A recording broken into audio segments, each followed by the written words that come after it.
Welcome back, everyone. If you're looking to absolutely master Khushwant Singh's classic autobiographical chapter, The Portrait of a Lady, well, you are in exactly the right place. Today, we're putting together a high-energy, totally structured explainer that's going to give you everything you need to confidently ace your exams. We aren't just going to summarize the plot here, we're breaking down the character arcs, those shifting timelines, and the deeply hidden symbols that examiners absolutely love to test you on. So get ready, because by the end of this explainer, you'll know this text inside and out. Here's our agenda for today. First, painting the portrait. Second, the three phases. Third, tradition versus modernity. Fourth, decoding the symbols. And finally, the final farewell. Let's get to it. Section 1. Painting the portrait. Character sketch. Okay, let's dive into this. When Khushwant Singh titles this piece, The Portrait of a Lady, he isn't just giving us a rundown of her physical looks. He's really painting a highly detailed verbal portrait of her very soul and her unyielding character. Let's look at the physical traits he uses to build this up. He describes her as unmistakably old, short, fat, and slightly bent, with a face that was just a crisscross of wrinkles. And for 20 whole years, her appearance never seemed to change even a bit. Funnily enough, Singh notes it was almost revolting for him to even imagine a time when she was young and pretty, which, is actually a surprisingly common psychological quirk children have about their grandparents.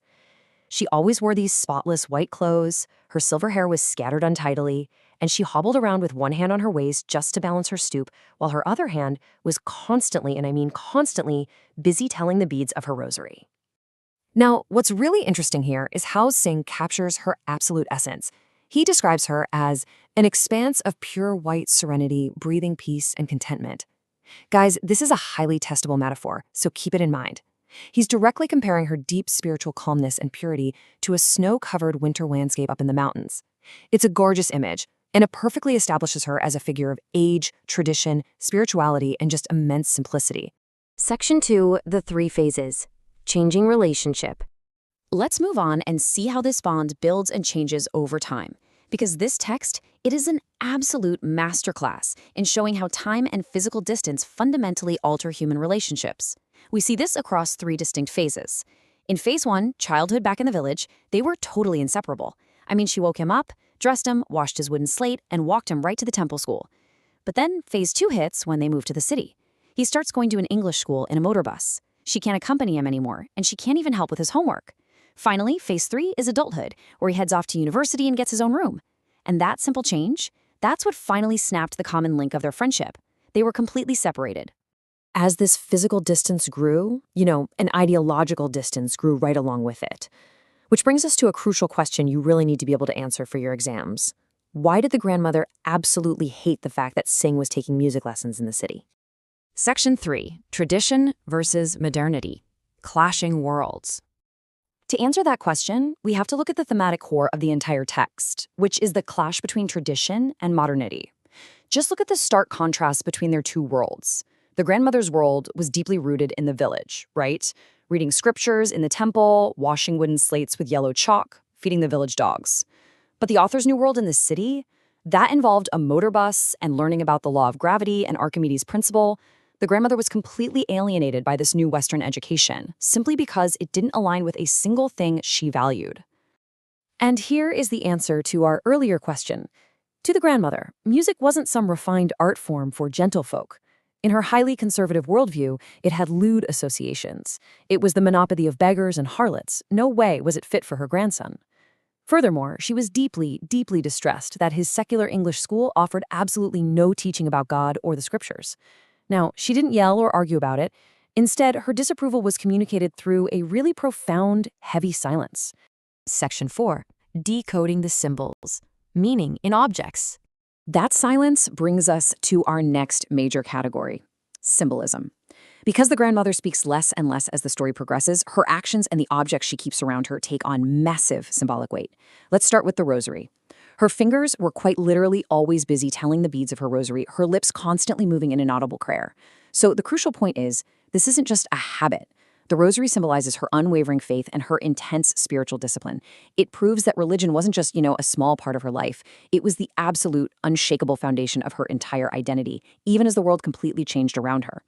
Then we have the sparrows. Back in the village, she fed the street dogs. But in the city, feeling increasingly isolated and confined to the courtyard, she took to feeding the sparrows.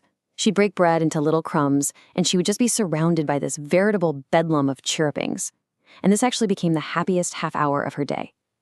The sparrows represent her new emotional world, her pure innocence, and how she managed to find a quiet, beautiful companionship in nature when her grandson grew distant. Section 5. The Final Farewell. The Homecoming. This brings us to the emotional peak of the explainer today. After 5 whole years abroad, Singh returns, and he's totally expecting the same stoic farewell he received when he left. Instead, we see what we can call the homecoming anomaly. On the evening of his return, she didn't pray. Let that sink in. For the very first time in Singh's life, she skipped her prayers. Instead, she gathered the neighborhood women, got a dilapidated drum, and literally thumped its sagging skins for hours, singing of homecoming warriors. The profound irony here is just amazing. Despite her traditional disapproval of music, her spontaneous, overwhelming joy overrode everything else. She celebrated without a single inhibition. However, that overstraining takes a pretty heavy toll.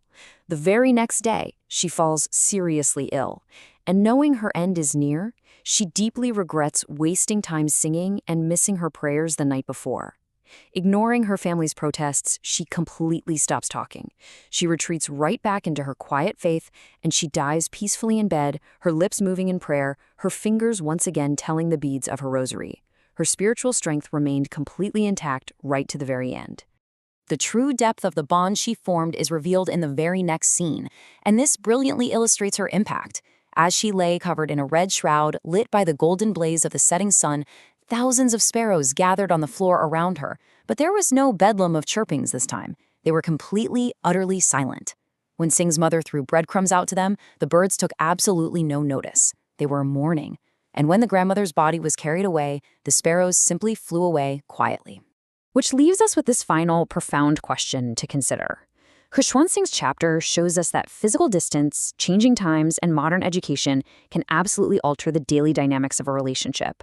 But does it ever really change true love?